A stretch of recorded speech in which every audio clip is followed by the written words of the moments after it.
Chiropractic is very beneficial.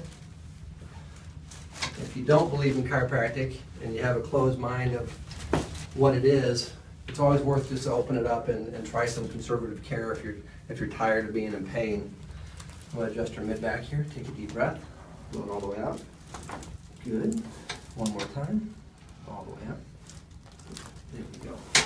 Okay, stay right there. And get your neck here. And stretch you out just a little bit.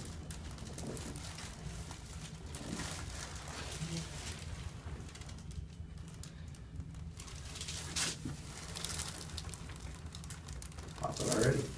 Okay, we'll go this way. One more time. Good job. A little bit. Okay, relax. Good. All right, turn to this side. Okay. Breathe. There we go. It's stuck in her low back. I'm gonna do one more adjustment on her here. Good. Okay.